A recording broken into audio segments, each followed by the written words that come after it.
নমস্কার, সবাইকে স্বাগত জানাচ্ছি আরও একবার আমার প্রোফাইলে অভিজিৎ বাগের। তো শারদীয়া দুর্গাপুজোর আরও একটি আপডেট নিয়ে চলে এসেছি সুরুচি সঙ্গের দুর্গাপুজোতে। কারণ সুরুচি সঙ্গের পুজো নিয়ে অনেকের মনেই ছিল যে পুজো হবে কি হবে না, কিন্তু খুঁটি পুজো হয়েছে, অনির্বাণদার হাত ধরে পুজোও হচ্ছে। প্যান্ডেলের কাজ কত দূর এগিয়েছে সেটাই তোমাদের সঙ্গে একবার শেয়ার করে নেবো। চলো, সুরুচি সঙ্গের এই যে মাঠের মধ্যেই এখানে কিন্তু অলরেডি প্যান্ডেল শুরু হয়ে গেছে। আর জাস্ট এখানে কিন্তু একটা নোটিশ আমি দেখতে পাচ্ছি, যেটা এলআইসি তরফ থেকে দেওয়া হয়েছে, যেটা এলআইসির মাঠ বলে।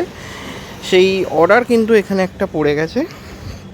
আর মাঠের ভেতরে অলরেডি পুজো শুরু হয়ে গেছে। এই যে পুজো মণ্ডপের কিন্তু কাজ চলছে, সেটাই তোমাদের সঙ্গে একবার শেয়ার করে নিলাম যে জোর কদমে কিন্তু মণ্ডপের কাজ চলছে। যাই হোক, বাইরে থেকেই তোমাদের সঙ্গে আমি একটু শেয়ার করে নিই। এই হচ্ছে সুরুচি সঙ্গের মাঠ।